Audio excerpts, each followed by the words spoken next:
Fala, meus amigos, tudo bem? Salve, salve, bem-vindos ao 12 em Campo News. Um excelente dia a todos.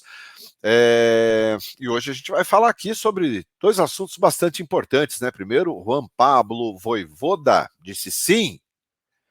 E o Bruno Lage? Como é que vai ficar a história? Como é que ficou a situação do Bruno Lage?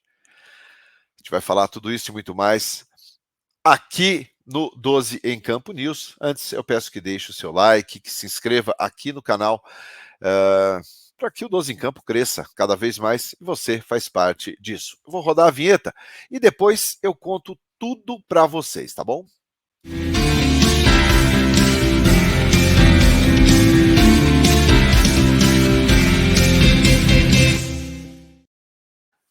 E é isso, meus amigos, começando mais um 12 em Campo News, atualizando aqui a sexta-feira do Corinthians, com todas as informações aqui, né, pelo menos atualizando vocês sobre o que vem acontecendo. Bom, vamos começar falando de Juan Pablo Vojvoda. Terminou a novela Vojvoda, ele disse sim, mas disse sim ao Fortaleza. Renovou o seu contrato por mais 2 anos com o clube cearense, né? O que mostra também um projeto muito interessante da equipe que é presidida pelo Marcelo Paes. O Vojvoda fica por mais 2 temporadas, 2023 até o final de 2024. Já está há 2 anos no clube, se mantiver esse contrato, olha, 4 anos num clube, é muito difícil isso no futebol brasileiro.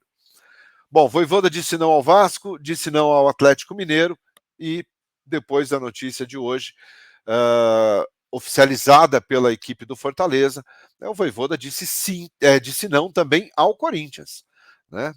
Preferiu apostar no projeto do Fortaleza a assumir o comando do Corinthians. E eu não vejo nada demais, eu acho que está tudo certo. Como eu disse aqui em outras oportunidades, ele já conhece a cidade, conhece o clube, conhece toda a estrutura, né, do Fortaleza, conhece os jogadores, a direção.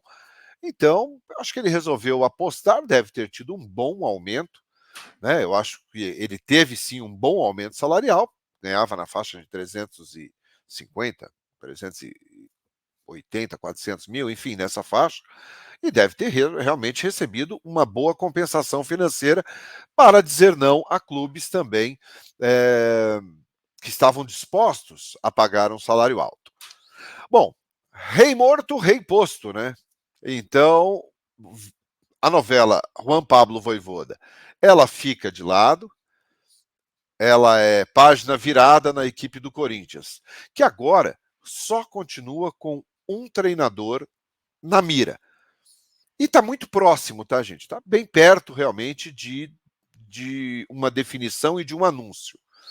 Tá? O Bruno Lage, técnico português de 46 anos, né, ele continua sendo a prioridade agora na equipe do Corinthians. O Duílio quer continuar com um técnico português no comando da equipe.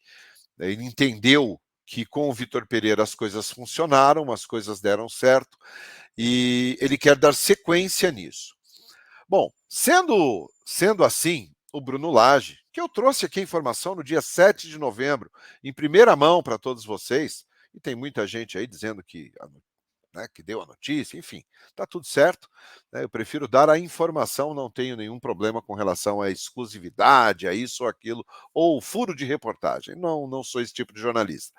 Tá? Mas no dia 7 está aqui no canal, está aqui gravado no vídeo, aqui no canal. Quem tiver curiosidade pode dar uma olhada. 7 de novembro eu trouxe a informação falando do Bruno Lage. Né? Quem era o Bruno Lage, que era um treinador português, pouco conhecido, né? Mas até ser pouco conhecido, não me preocupa tanto, porque o Vitor Pereira não era conhecido, o Abel Ferreira do Palmeiras não era conhecido, né? Então, alguns treinadores, pelo fato de não serem conhecidos, geram desconfiança. O Vitor Pereira encantou boa parte da torcida do Corinthians, encantou a direção do clube. O Abel Ferreira faz um trabalho muito bom na equipe do Palmeiras, né? 6 títulos em 2 anos e também ninguém conhecia. Então, acho que a questão de não ser conhecido não me preocupa tanto. O que me preocupa, sim, é a formação do elenco, é a formação de uma equipe competitiva. Né? Quais são as características do Bruno Lage para quem não o conhece? Fui procurar me informar, liguei para colegas que trabalham no jornalismo esportivo lá em Portugal e me falaram o seguinte: bom, o trabalho que ele fez no Benfica na temporada 2018 e 2019 tá, foi muito boa. Né? Ele teve números realmente muito bons. Aproveitamento de 75% aproximadamente. Eu vou até buscar aqui para vocês, mas se eu não estou enganado, foi esse o aproveitamento do Bruno Lage lá no Benfica. Tá aqui, ó.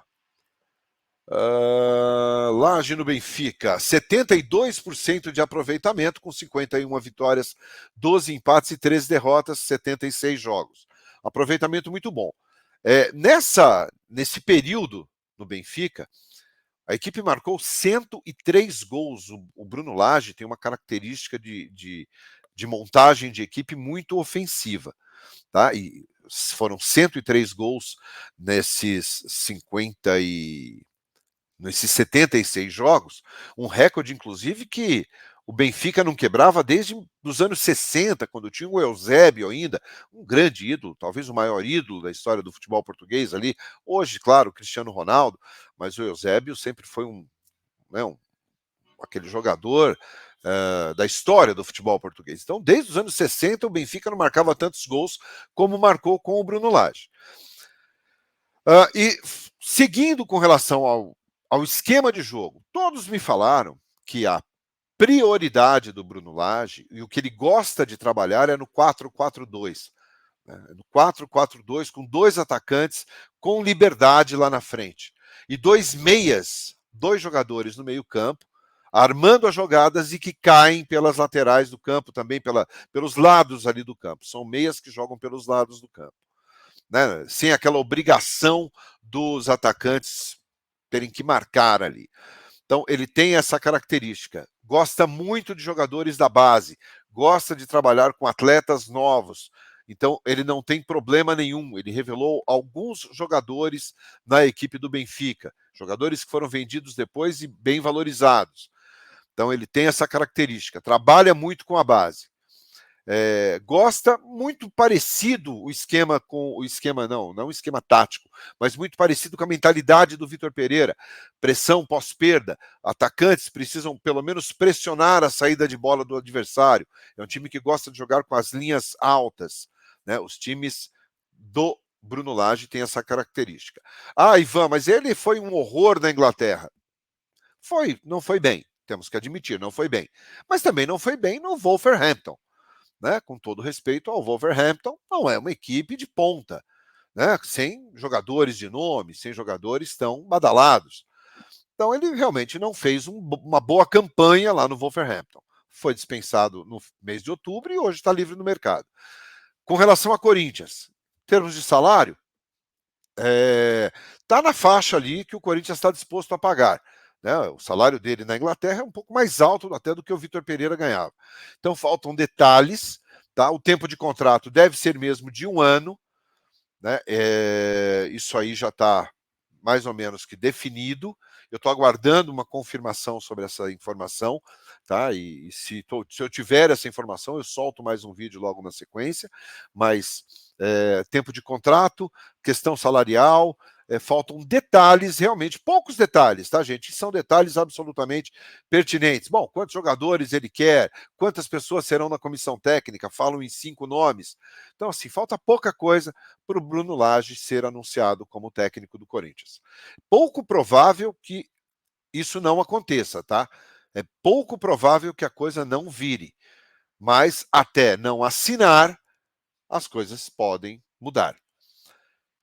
Vou trazer todas as informações sobre o Bruno Lage, mais atualizações sobre o Bruno Lage às 9 da noite na nossa live aqui no 12 em Campo. E eu espero vocês. Se você gostou do conteúdo, deixa seu like, se inscreve aqui no canal e ajude cada vez mais o 12 em Campo a crescer. Excelente dia a todos, fiquem bem e até a noite. Tchau, tchau.